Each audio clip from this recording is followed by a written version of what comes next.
A solo 13 días de las elecciones presidenciales de 1946, Sprill Braden, embajador de los Estados Unidos en Argentina, da a conocer a la prensa un informe de 131 páginas, conocido como el Libro Azul, destinado a desprestigiar públicamente al coronel Juan Domingo Perón y al gobierno militar. El Libro Azul acusa a camaradas cercanos a Perón de realizar tareas de espionaje para el Tercer Reich y también indica al mismo coronel Perón como representante del partido nazi en Argentina. Al día siguiente, en un acto multitudinario en la Plaza de la República, se lanza la fórmula presidencial Juan Domingo Perón, Hortensio Quijano. En su discurso, Perón responde a las acusaciones de Braden. A partir de ese día, las calles de todo el país comienzan a llenarse de carteles e inscripciones con el mismo texto. Sin querer, Sprill Braden le termina regalando a Perón su mejor eslogan de campaña: Braden o Perón.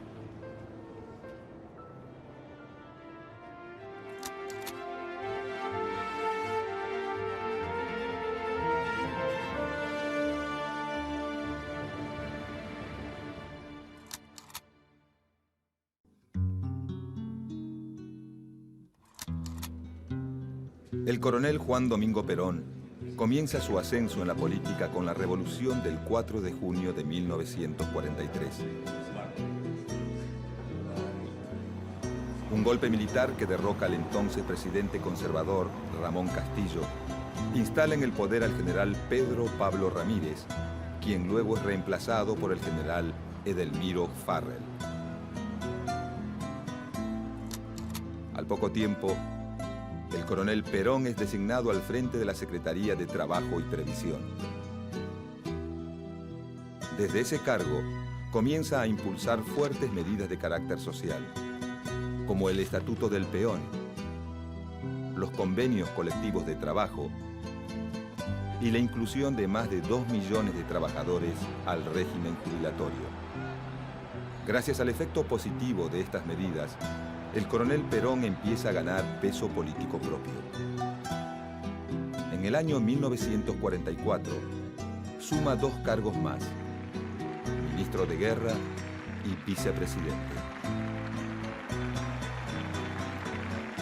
Rápidamente la oposición comienza a ver a Perón como el hombre fuerte del gobierno militar y dirige todos sus dardos hacia él.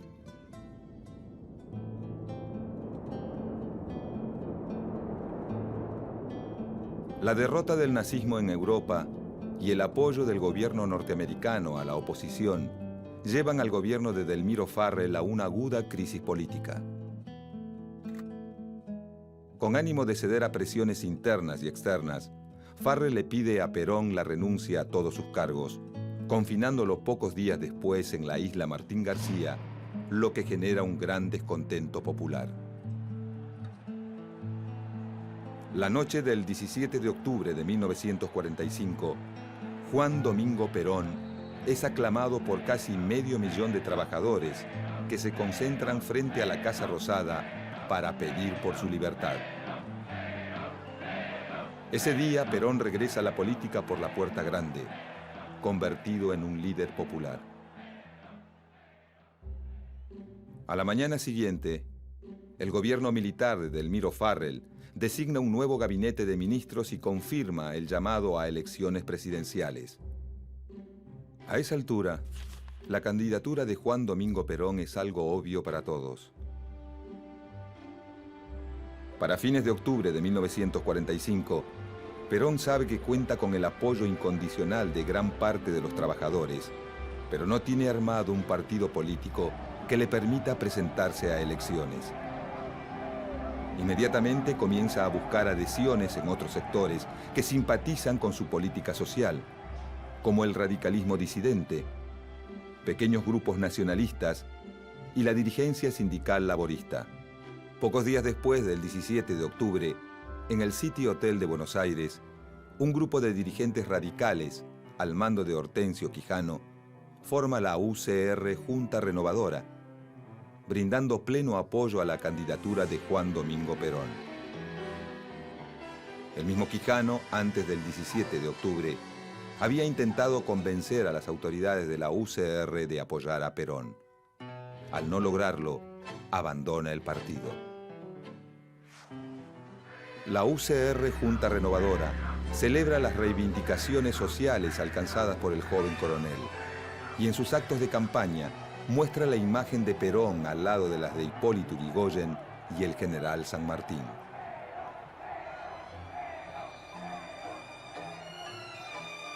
El 24 de octubre, en un atelier del barrio de Retiro, un grupo compuesto por dirigentes de los sindicatos de la carne, el vidrio, los cerveceros y parte de los ferroviarios, funda el Partido Laborista, que busca ser una versión argentina del laborismo inglés, un partido que defienda los intereses de los trabajadores. Su objetivo principal es impulsar una política nacional que promueva la independencia económica, ya que para ese entonces las principales actividades económicas del país están en manos de extranjeros.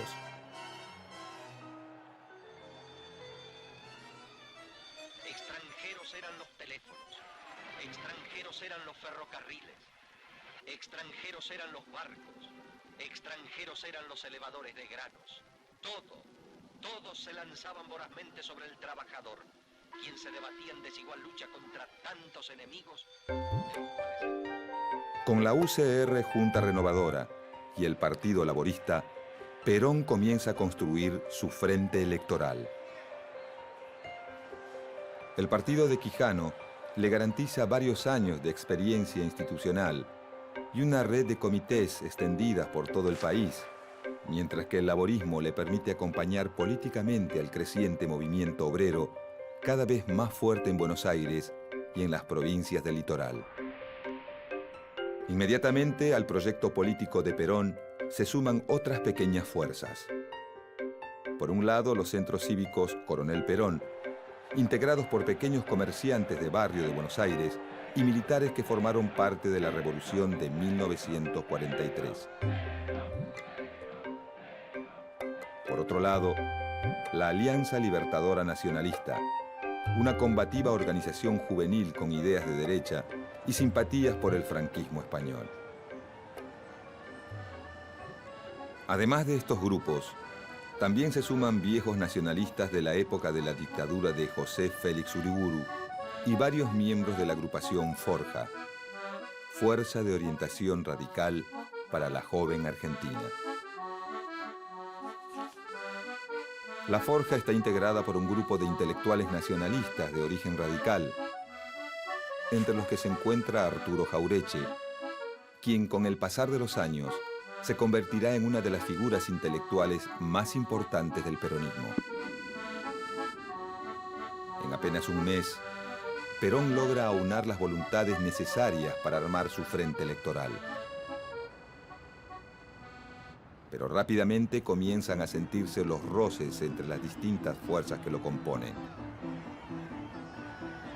Las viejas prácticas de comité de los ex-radicales provocan recelos y desconfianzas entre la enérgica conducción sindical, inexperta en la lucha partidaria.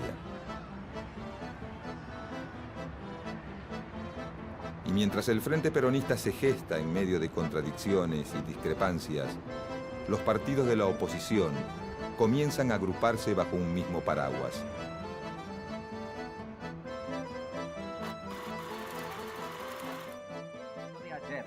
Contra la tiranía, por la libertad, por la democracia y por la verdad del sufragio universal.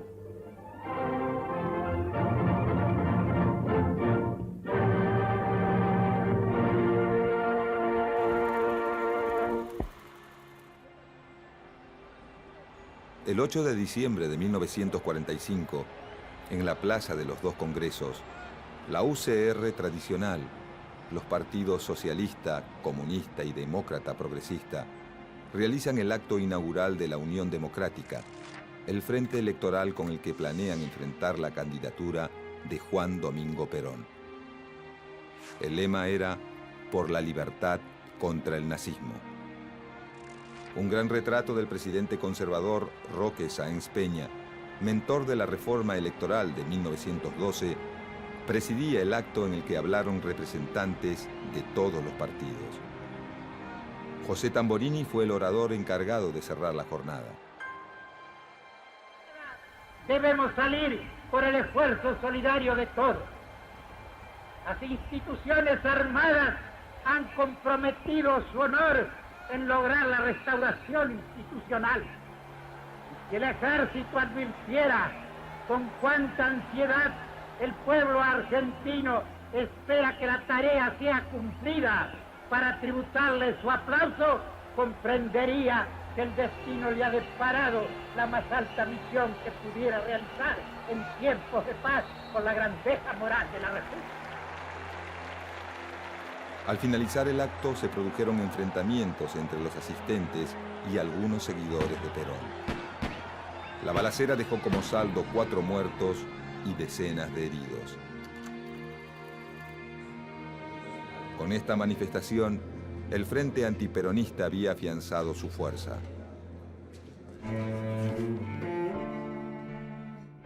La fórmula presidencial de la Unión Democrática es José Tamborini, Enrique Mosca.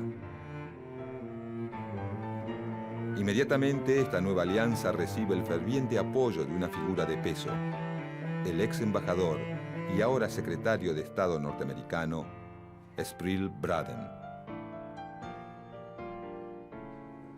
Al gran calor del verano del 46 se suma el calor de la contienda política que, a pura violencia, gana las calles. Enfrentamientos a los puños y a los tiros muestran una sociedad dividida en 2 grupos muy claros. Por un lado, los que, amparados bajo el rótulo de democráticos, buscan imponer una democracia liberal y acabar de una vez con un régimen al que acusan de nazi-fascista. Por otro lado, las multitudes que, siguiendo la influencia del coronel Perón, demandan una salida nacional y soberana que las tenga como protagonistas. Mientras tanto, en los medios de comunicación la campaña se sigue calentando. El 17 de enero, la embajada norteamericana da a conocer una serie de telegramas que tratan de involucrar a Perón con una red de financiamiento a periódicos favorables al régimen nazi. Perón, argumentando que todo es un operativo de prensa de la embajada norteamericana, minimiza las acusaciones de Braden. En ese momento, tiene otras cosas por las que preocuparse. Las disputas internas entre laboristas y radicales Junta Renovadora, que amenazan con debilitar la ya frágil estructura de su propio frente electoral.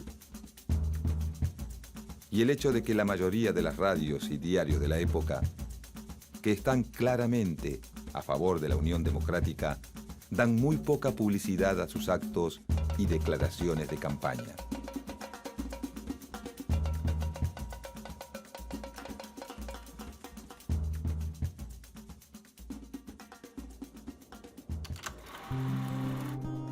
El 11 de febrero, a solo 13 días de las elecciones, el Departamento de Estado norteamericano da a conocer un informe de 131 páginas, conocido como el Libro Azul.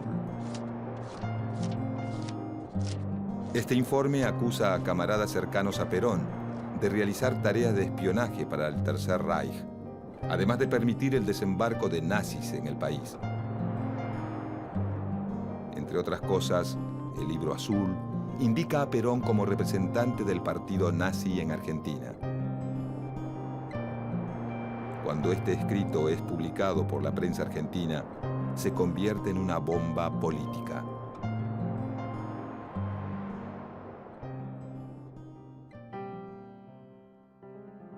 Por esos días, en un acto multitudinario en la Plaza de la República, se lanza la fórmula Juan Domingo Perón, Hortensio Quijano. Acto seguido, en el acto de presentación de su fórmula presidencial, Perón acusa a sus opositores de creer en una democracia ficcional y denuncia a Braden como instigador y verdadero jefe de la Unión Democrática. Lanza después un eslogan de campaña que divide políticamente al país en dos: Braden o Perón. Para Perón, la división es muy clara.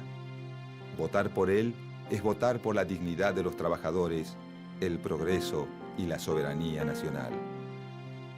Votar por los socios de Braden es dar un paso atrás, volver al país manejado por la oligarquía y los monopolios extranjeros.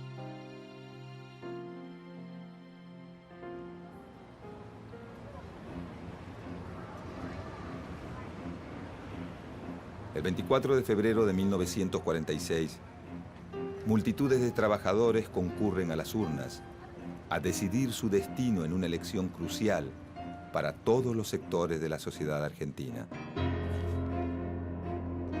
A pie, en carreta o a caballo, miles de peones rurales se acercan a las mesas electorales, siguiendo atentamente las instrucciones que da el mismo Perón para evitar el fraude.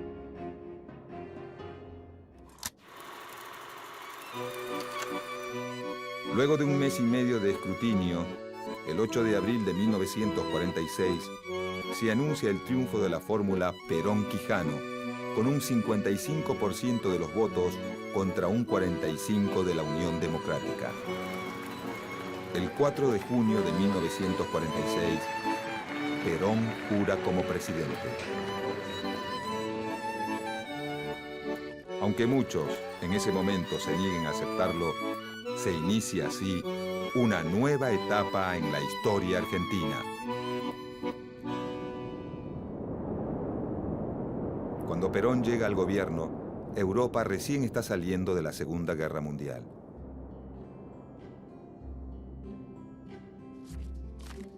Los años de la guerra dejan para la economía argentina un saldo más que positivo. Las arcas del Banco Central rebosan de oro, fruto de las exportaciones.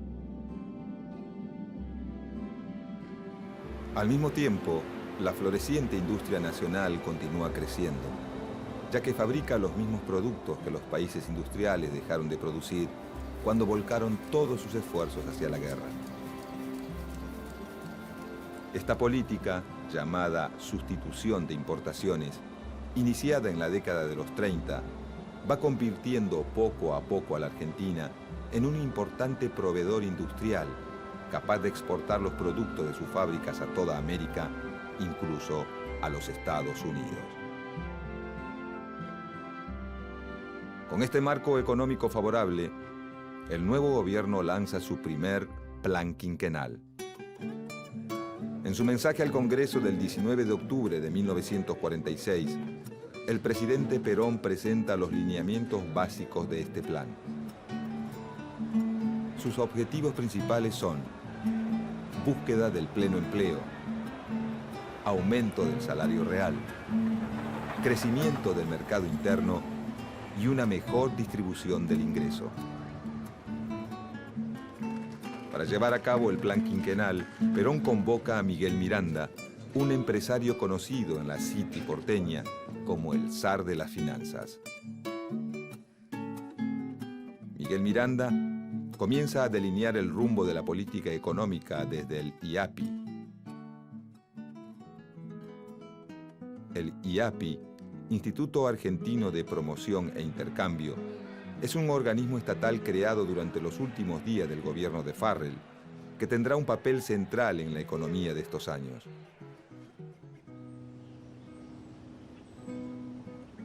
La principal función del IAPI es centralizar el comercio exterior, pero además financia exportaciones a los países europeos recién salidos de la guerra, importa insumos industriales para luego venderlos a precio subsidiado, subsidia los precios de productos de consumo masivo y participa de la adquisición de los ferrocarriles extranjeros. Durante el primer quinquenio peronista, el IAPI sirve a los fines de transferir parte de las enormes ganancias del campo al desarrollo de la industria, actividad en la que se desempeña gran parte del electorado peronista. Si bien Miguel Miranda es el artífice económico del primer plan quinquenal, este no estaría completo sin la presencia de su mejor comunicadora, María Eva Duarte de Perón. Ex actriz de cine y radionovelas, la esposa del presidente es la portavoz elegida para difundir la política social del gobierno. Su juventud, su belleza y su talento dramático para dirigirse a las masas la convierten de inmediato en el mejor agente de propaganda del gobierno. En tan solo 6 años de compromiso como primera dama, su rostro irrumpe en la vida del país en forma de afiches murales, programas de radio, giras, revistas y textos escolares, y queda como un emblema de la reivindicación social destinado a perdurar por mucho tiempo.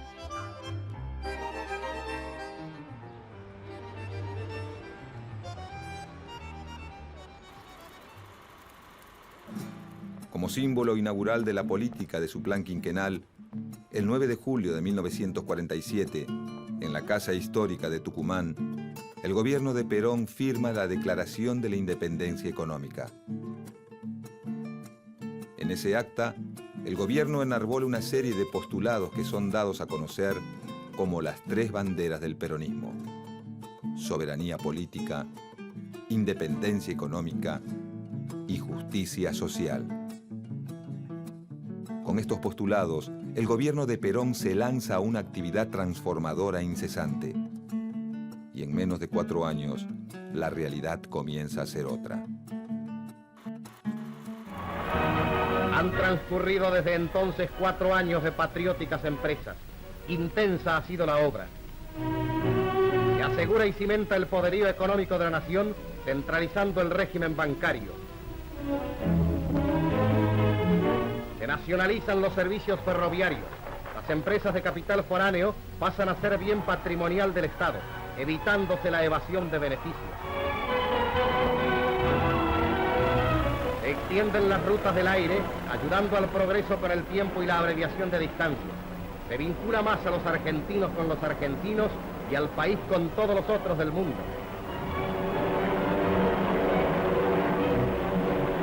Se pone en ejecución una nueva política migratoria y contingentes enormes de trabajadores, técnicos y profesionales vienen a producir a nuestra tierra.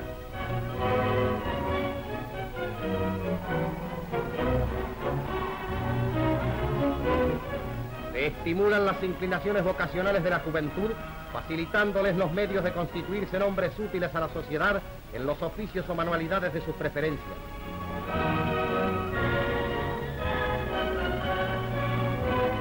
Se contempla con verdadero amor el problema del humilde, hasta hace poco desheredado social. La esposa del primer magistrado, Eva Perón, se entrega con vehemente dedicación a la obra humanitaria y dignificadora. Los niños, a quienes el general Perón otorgó privilegios únicos, son grandemente favorecidos en la cruzada social.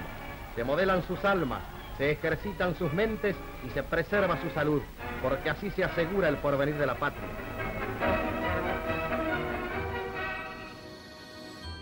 A pesar de la excesiva propaganda oficial, los logros económicos del primer plan quinquenal son bien concretos. De 1947 a 1951, se construyen en el país 217.000 viviendas destinadas a familias obreras. Se inauguran 8.000 escuelas. Y con el auspicio de la Fundación Eva Perón, se levantan 4.300 centros de salud. En el mismo periodo, los salarios aumentan un 40%. El Producto Bruto Interno crece un 8% anual y el consumo un 14%. De 1945 a 1948, la venta de cocinas aumenta un 106%, la de heladeras un 218% y la de aparatos de radio un 600%. Para la década de los 50, el plan quinquenal llega a ser conocido hasta en los manuales de quinto y sexto grado, y gracias a sus logros, gran parte del país parece vivir en un permanente clima de euforia económica. Hasta que, de repente, las cosas empiezan a cambiar. En el año 1949, la economía peronista entra en una fase de estancamiento y el aparentemente exitoso plan quinquenal comienza a mostrar su costado más débil. En poco tiempo, la inflación aumenta y los ingresos de divisas disminuyen. Esta crisis es en parte provocada por un plan impulsado por los Estados Unidos, el Plan Marshall. El Plan Marshall es un plan concebido por el gobierno norteamericano, cuyo propósito inicial es reconstruir Europa y evitar que se agrave la situación económica de los países aliados, aunque su verdadera intención es frenar el avance de su nuevo enemigo, el comunismo, que ha sido adoptado en toda Europa del Este y también triunfa en China. En Occidente se teme que el comunismo se expanda por todo el viejo continente empobrecido por la guerra. Por medio del Plan Marshall, el gobierno norteamericano compra alimentos a sus productores agropecuarios locales para luego donarlos a sus aliados europeos, lo que inmediatamente provoca el derrumbe de los precios internacionales. A esta actitud, el gobierno de Estados Unidos le suma un deliberado boicot a los productos argentinos. Mientras tanto, en Argentina, 2 años de terribles sequías arruinan cultivos y matan ganado. Pronto nuestro país atraviesa una grave crisis agroexportadora que repercute gravemente en el mercado interno. Ese año, el pan blanco desaparece de las panaderías y la carne vacuna sube a precios exorbitantes. De un día para otro, en el país del trigo y las vacas gordas, se come pan de mijo y en el puchero se reemplaza la carne por la papa.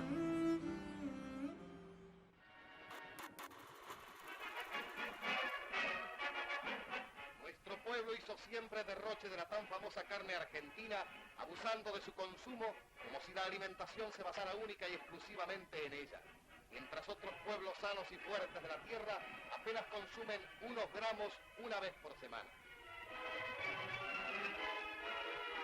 El presidente Perón en su plan económico de 1952 pide un día en la semana sin consumo de carne. En 1952 el gobierno lanza un programa de estabilización. Y el mismo Perón, que hasta hace poco proclamaba la solución del consumo, ahora pide austeridad. El país que hacía poco había salvado del hambre a España a través de envíos de alimentos, se encuentra ahora en plena economía de guerra. Pero la austeridad no es la peor noticia de 1952.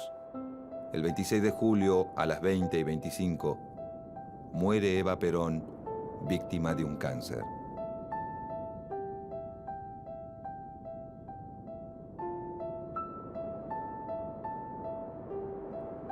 La mística peronista se queda sin su líder espiritual.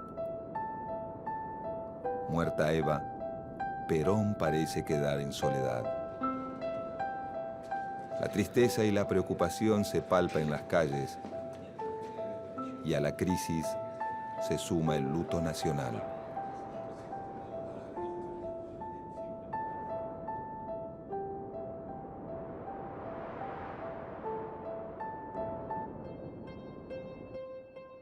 Para 1953, la situación de Argentina ante la Casa Blanca ha cambiado sustancialmente. La decisión del gobierno peronista de apoyar a los Estados Unidos en la guerra de Corea mejora sensiblemente la imagen de Perón ante Washington. En este contexto, el gobierno decide lanzar su segundo plan quinquenal. Si el primer plan quinquenal significó un período de desarrollo y expansión, El segundo trata más bien de aumentar la producción agrícola y de dotar al sistema industrial de sólidas bases, además de promover el desarrollo de la industria pesada y el autoabastecimiento de combustible.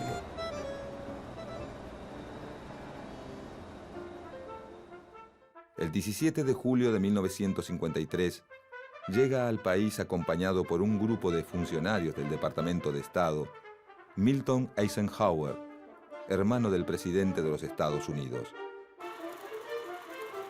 Un mes después, el Congreso promulga la Ley de Garantía a las Inversiones Extranjeras con el objetivo de desarrollar la industria pesada y solucionar los problemas de abastecimiento de petróleo.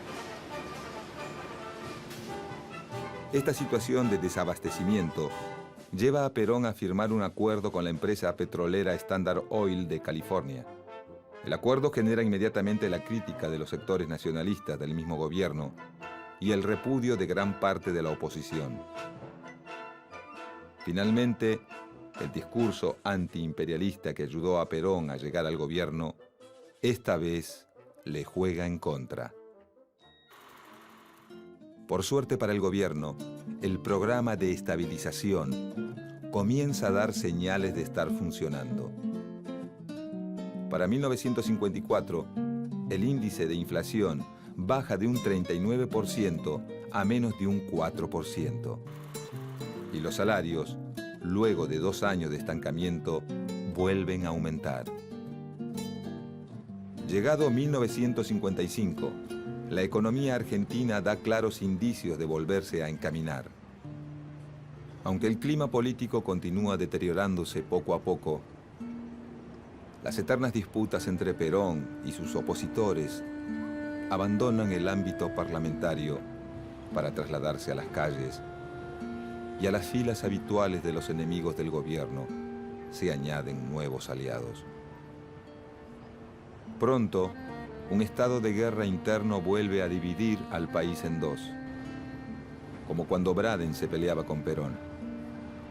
Pero esta vez no hay elecciones de por medio y solo se escuchan rumores de golpe de Estado.